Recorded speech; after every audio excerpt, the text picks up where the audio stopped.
सुशीला की जिंदगी एक पुरानी किताब की तरह थी, फटी हुई, मगर हर पन्ने पर प्यार और बलिदान की कहानी लिखी हुई थी।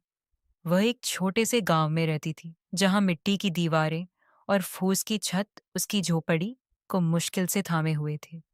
बारिश के दिनों में छत टपकती और सर्दियों में हवा के झोंके उनके कपड़े फाड़ने को तैयार रहते थे।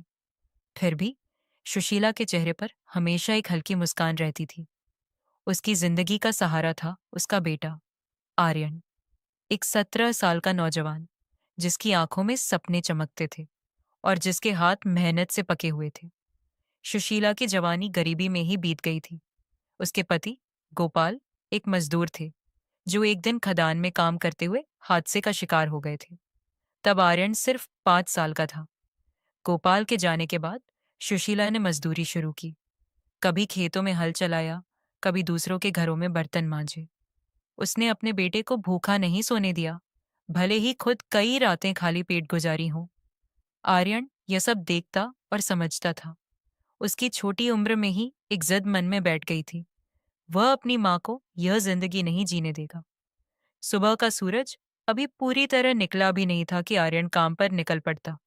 गांव के पास एक छोटा बाजार था, जहां वह कभी सब्जियां बेचने वालों के लिए बोझा ढोता, कभी दुकानों में सामान सजाता। उसकी मेहनत देखकर लोग कहते, यह लड़का एक दिन कुछ बड़ा करेगा। पर आर्यन को इन तारीफों से मतलब नहीं था। वह बस अपनी माँ को उस झोपड़ी से निकालना चाहता था। शाम को घर लौटते वक्त वह थकान से चूर होता, पर सुशीला के लिए लकड़ियां तोड़कर आग जलाता और दोनों माँ बेटे साधारण रोटी सब्जी खाकर सो जाते। सुशीला अपने बेटे की मेहनत देखकर कहती, आर्यन, इतना मत कर, तेरी सेहत का क्या होगा। पर आर्यन मुस्कुराकर जवाब देता, माँ, जब तक तुम्हें सुख न दूं, मैं चैन से नहीं बैठूंगा। उसकी बातों में एक बच्चे की मासूमियत और एक मर्द की जिम्मेदारी दोनों झलकती थी। सुशीला चुपचाप उसकी पीठ थपथपाती और मन ही मन प्रार्थना करती कि भगवान उसके बेटे को ताकत दे। एक दिन बाजार में काम करते वक्त आर्यन की मुलाकात अपने बचपन के दोस्त सौरभ से हुई। सौरभ गांव का ही लड़का था जो सालों पहले शहर चला गया था। अब वह लंदन से लौटा था और उसकी चमक दमक देखकर आर्यन हैरान रह गया। सौरभ ने चमचमाती घड़ी पहनी थी, उसके कपड़े विदेशी लगते थे और उसकी बातों में एक अलग ही रौब था।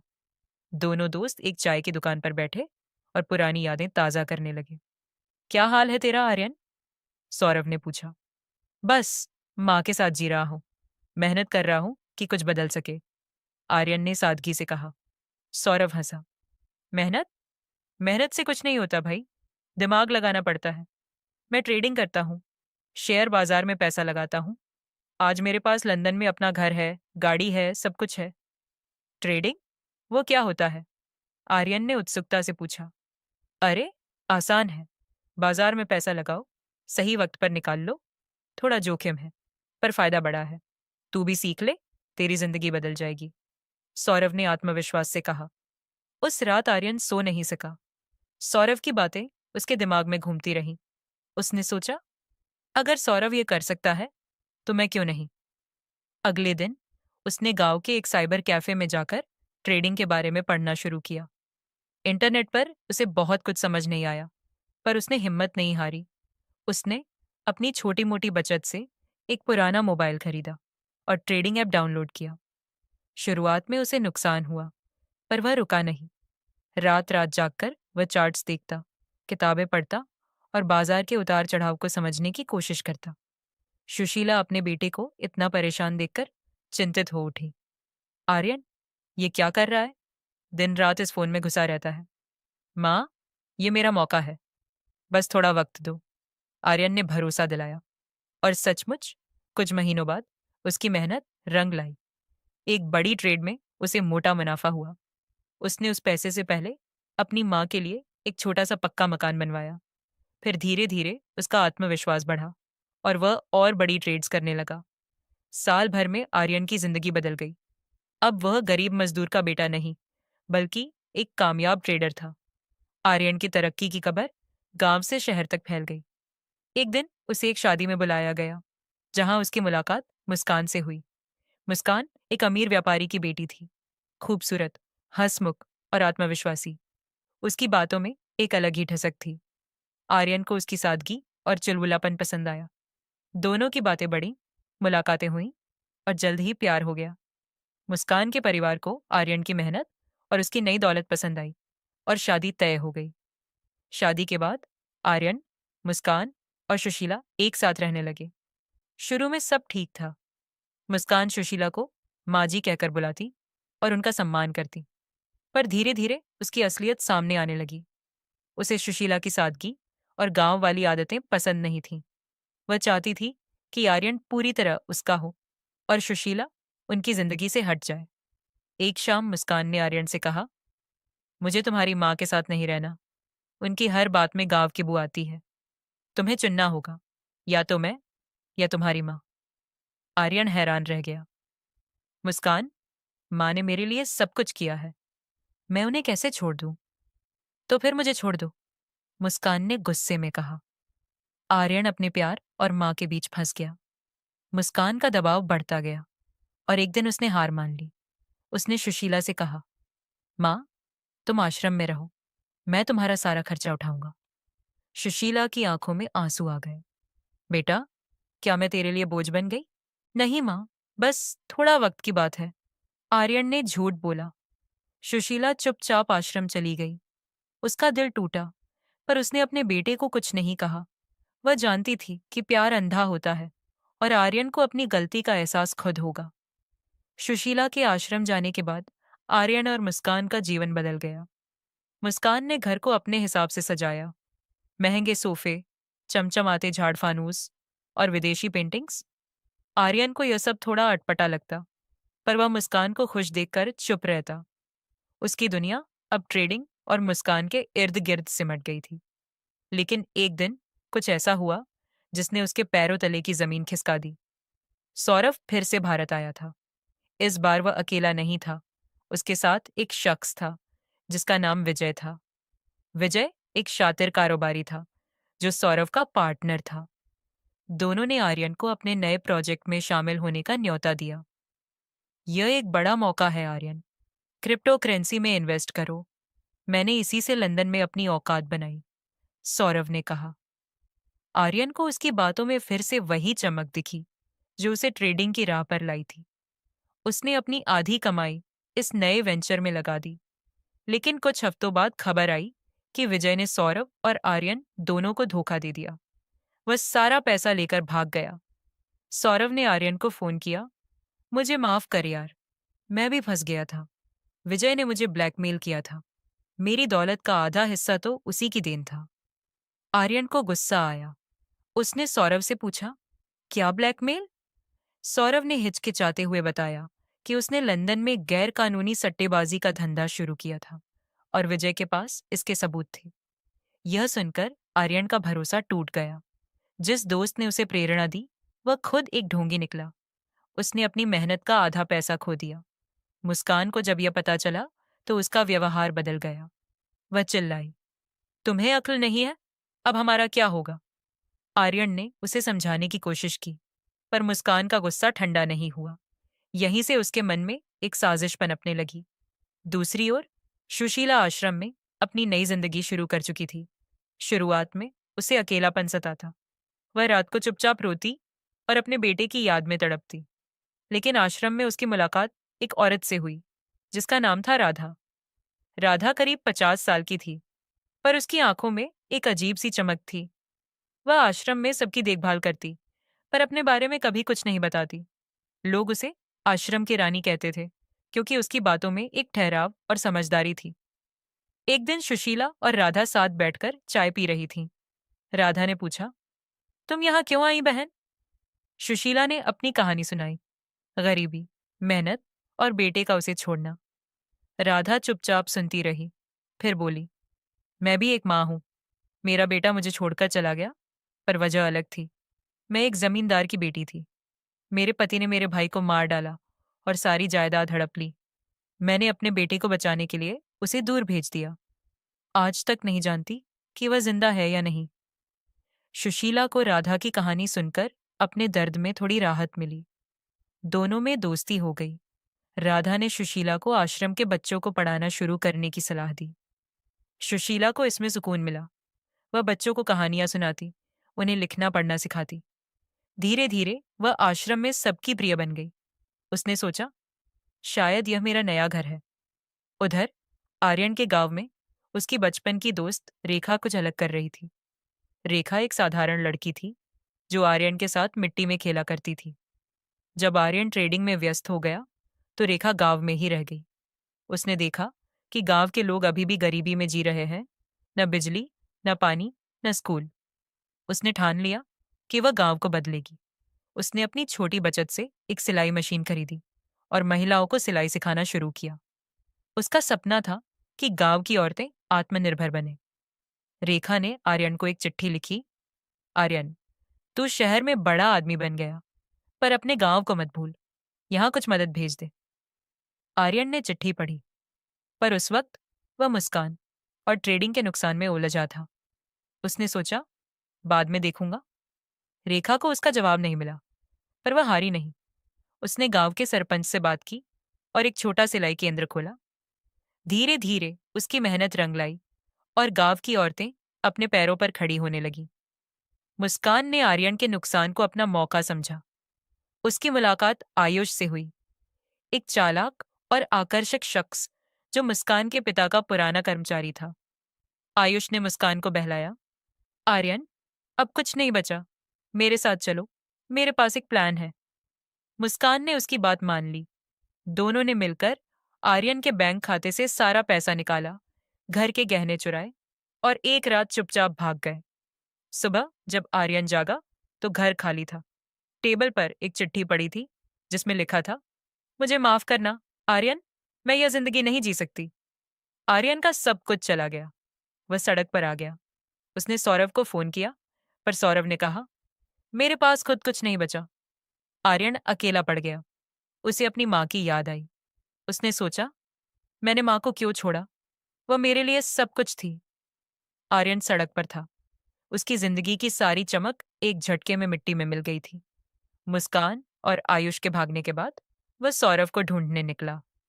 उसे उम्मीद थी कि शायद उसका पुराना दोस्त उसकी मदद करेगा। सौरभ एक सस्ते होटल में ठहरा था। उसकी चमक दमक अब गायब थी। क्या हुआ सौरभ? तूने कहा था कि तेरे पास सब कुछ है, आर्यन ने गुस्से में पूछा। सौरभ ने सिर झुकाकर कहा, मैंने तुझे सच नहीं बताया आर्यन। लंदन में मेरी दौलत सट्टेबाजी और काले धंधों से आई थी। विजय मेरा बॉस था। उसने मुझे फंसाया और सारा पैसा लेकर भाग गया। अब मेरे पास कुछ नहीं। आर्यन को यकीन नहीं हुआ। उसने सोचा कि सौरभ उसकी प्रेरणा था, पर वह खुद एक ठग निकला। लेकिन सौरभ की कहानी यहीं खत्म नहीं हुई। उसने बताया, विजय अब दिल्ली में है। मैंने सुना है कि वह एक नया धंधा शुरू कर रहा है, नकली क्रिप्टो स्कीम। अगर हम उसे पकड़ लें तो शायद हमारा पैसा वापस मिल जाए। आर्यन के मन में बदले की आग जगी। उसने सोचा, अगर मैं अपना पैसा वापस ले आऊं तो मां को फिर से सुख दे सकता हूं। दोनों ने मिलकर विजय को ढूंढने का प्लान बनाया। उन्होंने दिल्ली पहुंचकर पता लगाया कि विजय एक बड़े होटल में एक फर्जी सेमिनार कर रहा था। सौरभ ने अपने पुराने संपर्कों का इस्तेमाल किया और विजय के ठिकाने तक पहुंच गए। वहां आर्यन ने देखा कि विजय सैकड़ों लोगों को ठगने की तैयारी में था। सौरभ और आर्यन ने पुलिस को खबर दी। एक रात छापे में विजय पकड़ा गया। पुलिस ने उससे कुछ पैसा बरामद किया जो आर्यन और सौरभ को वापस मिला। लेकिन यह रकम उनकी हारी हुई दौलत का आधा भी नहीं थी। सौरभ ने कहा, मुझे माफ कर आर्यन, मैं अब इस रास्ते पर नहीं चलूंगा। वह गांव लौट गया और आर्यन फिर अकेला रह गया। इस सब प्लॉट ने उसे सिखाया कि पैसा कमाना आसान नहीं और भरोसा सोच समझकर करना चाहिए। आश्रम में सुशीला की जिंदगी अब राधा के आसपास घूमने लगी थी। राधा की कहानी सुनकर सुशीला को अपनी तकलीफ छोटी लगने लगी। एक दिन दोनों एक पुराने मंदिर के पास बैठे थे। राधा ने एक गहरी सांस ली और बोली, सुशीला, मैंने तुझे अपना पूरा सच नहीं बताया। मेरा बेटा जिंदा है। उसका नाम है रवि। वह एक सैनिक है। मैंने उसे इसलिए छोड़ा ताकि मेरे पति की क्रूरता से बचे। लेकिन मुझे आज तक नहीं पता कि वह मुझे माफ करेगा या नहीं। सुशीला ने राधा का हाथ थाम लिया। तूने अपने बेटे के लिए सब कुछ छोड़ दिया। वह तुझे जरूर समझेगा। उस रात राधा ने एक पुराना लिफाफा निकाला। उसमें रवि का खत था, जो उसने सालों पहले लिखा था। माँ, मैं तुम्हें ढूंढ रहा हूं। मैं जल्द आऊंगा। राधा रो पड़ी। सुशीला ने उसे गले लगाया और कहा, वह आएगा राधा। माँ का प्यार कभी नहीं हारता। कुछ दिनों बाद आश्रम में एक जवान सैनिक आया। वह रवि था। उसने राधा को देखते ही उसे गले लगा लिया। माँ, तुम यहाँ क्यों? मैं तुम्हें हर जगह ढूंढता रहा। राधा ने रोते हुए अपनी कहानी सुनाई। रवि ने कहा, मैं तुम्हें यहाँ नहीं छोड़ूंगा। मेरे पास एक छोटा घर है, चलो मेरे साथ। राधा ने सुशीला की ओर देखा। तू मेरी बहन बन गई है, मेरे बिना तेरा क्या होगा? सुशीला ने मुस्कुराकर कहा, मैं यहाँ ठीक हूं, तू अपने बेटे के साथ जा। रवि ने सुशीला को धन्यवाद दिया और वादा किया कि वह उसकी मदद करेगा। इस घटना ने सुशीला को नई हिम्मत दी। उसने सोचा, अगर राधा अपने बेटे को वापस पा सकती है तो मेरा आर्यन भी लौटेगा। उसने आश्रम में बच्चों को पढ़ाने का काम और जोश से शुरू किया और लोग उसे सुशीला दीदी कहने लगे। गांव में रेखा का सिलाई केंद्र अब एक छोटा कारोबार बन गया था। उसने गांव की औरतों को न सिर्फ सिलाई सिखाई, बल्कि उनके बनाए कपड़े शहर के बाजार में बेचने का इंतजाम भी किया। उसकी मेहनत से गांव में पहली बार बिजली आई। लोग उसे गांव की बेटी कहते थे, लेकिन रेखा का मन अभी भी आर्यन की चिट्ठी के जवाब का इंतजार कर रहा था। एक दिन रेखा को खबर मिली कि आर्यन शहर में बर्बाद हो गया है। उसने सोचा, वह मेरा दोस्त है, उसे अकेले नहीं छोड़ सकती। वह शहर गई और आर्यन को एक सस्ते किराए के कमरे में पाया। आर्यन, यह क्या हाल बना लिया? तूने गांव को भुला दिया? पर मैं तुझे नहीं भूली, रेखा ने कहा। आर्यन ने उसे सब कुछ बताया। मुस्कान का धोखा, सौरभ की साजिश और अपनी मां को छोड़ना। रेखा ने उसे हिम्मत दी। गांव वापस चल, हम सब मिलकर कुछ करेंगे। आर्यन ने सोचा कि शायद यह उसका मौका है। वह रेखा के साथ गांव लौटा। वहां उसने देखा कि रेखा ने गांव को कितना बदल दिया था। उसने अपनी बची हुई छोटी पूंजी रेखा के कारोबार में लगाई। दोनों ने मिलकर एक छोटी फैक्ट्री शुरू की, जहां गांव की औरतें कपड़े बनाती और आर्यन उन्हें बाजार तक पहुंचाता। यह सबब प्लॉट आर्यन को उसकी जड़ों से जोड़ता है और उसे नई शुरुआत देता है। मुस्कान और आयुष भागकर गोवा पहुंचे थे। शुरू में दोनों ने चुराए हुए पैसे से ऐश की। महंगे होटल, शराब और पार्टी उनकी जिंदगी किसी सपने जैसी थी। लेकिन आयुष का असली चेहरा जल्द सामने आया। वह एक जालसाज था, जो मुस्कान को सिर्फ पैसे के लिए इस्तेमाल कर रहा था। एक दिन उसने सारा पैसा एक जुए में हार दिया।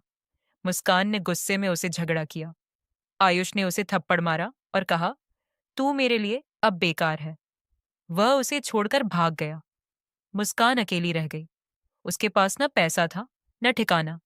उसे सड़क पर भीख मांगते देखा गया। एक दिन उसे एक पुराना दोस्त मिला, जो आर्यन को जानता था।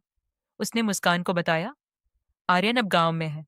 उसने अपनी माँ को वापस बुला लिया। यह सुनकर मुस्कान को अपनी गलती का एहसास हुआ। उसने सोचा कि शायद आर्यन उसे माफ कर दे। वह गांव पहुंची, पर वहां उसे सुशीला मिली। मुझे माफ कर दो, माँ जी, मुस्कान रोते हुए बोली। सुशीला ने ठंडे स्वर में कहा, जो किया उसका फल तो भुगतना पड़ेगा। मुस्कान को गांव से निकाल दिया गया। वह अकेली सड़कों पर भटकती रही और उसकी जिंदगी बर्बाद हो गई। सुशीला और राधा की दोस्ती अब आश्रम की सबसे मजबूत कड़ी बन चुकी थी। हर शाम दोनों मंदिर के पास बैठती, चाय की चुस्कियां लेती और एक दूसरे के दर्द को बांटती। सुशीला ने राधा को अपनी माँ की तरह मान लिया था और राधा ने सुशीला में अपनी खोई हुई बहन को पाया था। लेकिन राधा का अतीत अभी भी एक पहेली था, जो सिर्फ टुकड़ों में बाहर आ रहा था। एक दिन बारिश की ठंडी शाम को, जब आश्रम में सन्नाटा छाया था, राधा ने अपनी पूरी कहानी सुनाने का फैसला किया। सुशीला, मैं हमेशा से यहाँ की नहीं थी, राधा ने धीमी आवाज में शुरू किया। उसकी आंखें दूर कहीं खो गईं, जैसे वह अतीत के पन्ने पलट रही हो। मैं एक जमींदार की बेटी थी। मेरा गांव था रायपुर के पास, हरियाली से भरा, जहाँ खेत सोने की तरह चमकते थे। मेरे पिता ठाकुर रघुवीर सिंह इलाके के सबसे शक्तिशाली आदमी थे। मेरी माँ एक साधारण गांव वाली थी, जो पिता की सादगी से प्यार करती थी। मैं उनकी इकलौती संतान थी। लोग मुझे रानी कहते थे, क्योंकि मैं बचपन से हवेली की शान थी। सुशीला ने ध्यान से सुना। फिर क्या हुआ दीदी? राधा ने एक गहरी सांस ली। जब मैं 18 साल की हुई, तो मेरे पिता ने मेरी शादी तय की। मेरा पति था प्रताप, एक छोटे जमींदार का बेटा। शुरू में वह अच्छा लगा। उसकी बातों में मिठास थी और वह मेरे सपनों को समझता था। शादी के बाद हम अपनी हवेली में रहने लगे। 1 साल बाद मेरा बेटा रवि पैदा हुआ। वह मेरी जिंदगी की रोशनी था। लेकिन प्रताप बदल गया। उसे मेरे पिता की दौलत चाहिए थी। उसने मेरे भाई रमेश को अपने रास्ते से हटाने का प्लान बनाया।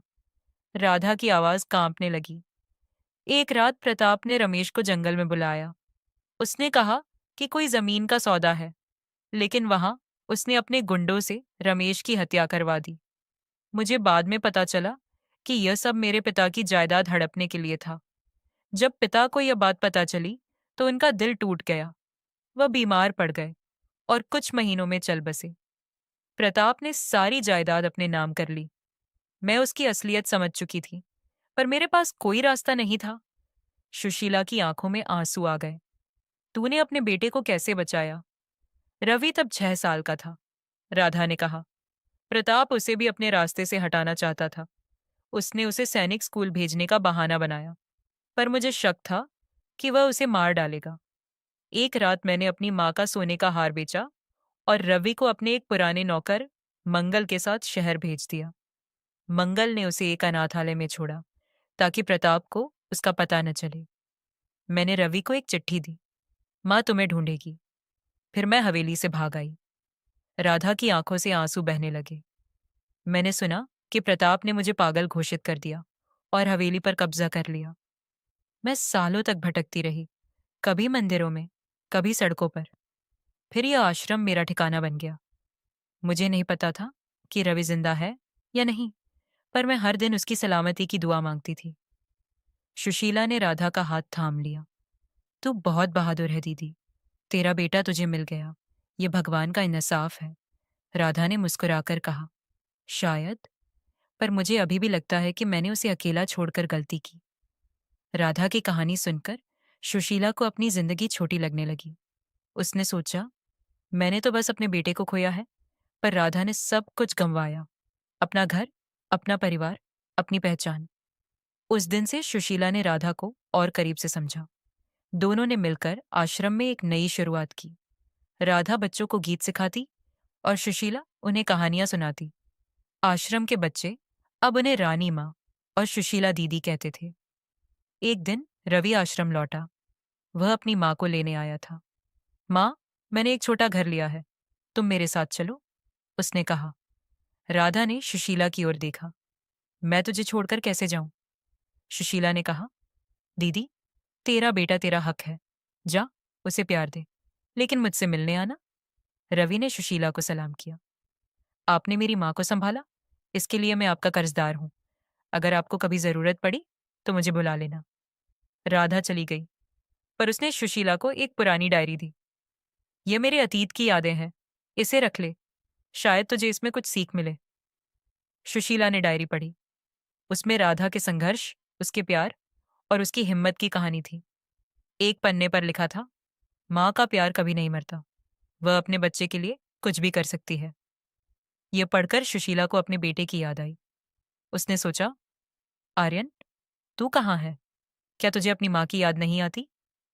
उधर आर्यन गांव में रेखा के साथ नई जिंदगी शुरू कर रहा था। सौरभ के साथ विजय को पकड़ने के बाद उसे थोड़ा पैसा मिला था, जिसे उसने रेखा की फैक्ट्री में लगाया। लेकिन उसका मन अभी भी अपनी माँ के पास था। एक रात उसने सपना देखा। सुशीला आश्रम में अकेली बैठी रो रही थी। वह सुबह उठा और रेखा से बोला, मुझे माँ के पास जाना है, मैंने उन्हें बहुत दुख दिया। रेखा ने कहा, जा आर्यन, माँ का प्यार सबसे बड़ा खजाना है। आर्यन आश्रम पहुंचा। वहां उसने सुशीला को बच्चों को पढ़ाते देखा। उसकी माँ अब पहले से ज्यादा मजबूत लग रही थी। माँ, आर्यन ने पुकारा। सुशीला ने उसे देखा और उसकी आंखें भर आईं। वह दौड़कर उसके पास गई और उसे गले लगा लिया। बेटा, तू आ गया। आर्यन रोते हुए बोला, मुझे माफ कर दो माँ, मैंने तुम्हें छोड़ दिया। मुस्कान ने मुझे लूट लिया और मैं बर्बाद हो गया। सुशीला ने उसके सिर पर हाथ फेरा। बेटा, माँ कभी अपने बच्चे से नाराज नहीं होती। तू मेरे पास है, यही काफी है। उसने उसे राधा की डायरी दिखाई। इसे पढ़। राधा ने मुझे सिखाया कि माँ का प्यार कभी नहीं हारता। कुछ दिनों बाद रवि और राधा आश्रम आए। राधा ने आर्यन को देखा और कहा, तू सुशीला का बेटा है, इसे कभी मत छोड़ना। मैंने अपने बेटे को खोया, पर तू अपनी माँ को वापस पा सकता है। आर्यन ने राधा के पैर छुए। आपकी कहानी ने मुझे मेरी गलती का एहसास दिलाया। राधा ने रवि से कहा, सुशीला और आर्यन को हमारे साथ चलने दे। हम सब मिलकर एक नई जिंदगी शुरू करेंगे। लेकिन सुशीला ने कहा, नहीं राधा, हम गांव में रहेंगे। आर्यन वहां कुछ कर रहा राधा ने मुस्कुराकर कहा, ठीक है, लेकिन मैं तुमसे मिलने आती रहूंगी। आर्यन और सुशीला गांव लौटे। वहां रेखा ने उनकी मदद की। धीरे धीरे फैक्ट्री बढ़ी और गांव में खुशहाली आई। एक दिन रेखा ने आर्यन से कहा, तुझे एक अच्छी लड़की से शादी करनी चाहिए। आर्यन ने हंसकर कहा, सौम्या नाम की एक लड़की है, वह गांव में स्कूल चलाती है। सौम्या एक संस्कारी और मेहनती लड़की थी जो सुशीला को अपनी मां मानती थी। आर्यन और सौम्या की शादी हुई और तीनों एक सुखी परिवार बन गए। राधा की कहानी ने आर्यन को सिखाया कि माँ का प्यार सबसे बड़ी ताकत है। अपनी जिंदगी माँ और गांव को समर्पित कर दी। मुस्कान का अंत बुरा हुआ, वह सड़कों पर भटकती रही और सौरभ ने सादगी की जिंदगी चुनी। रेखा का सपना पूरा हुआ और गांव तरक्की की राह पर बढ़ा।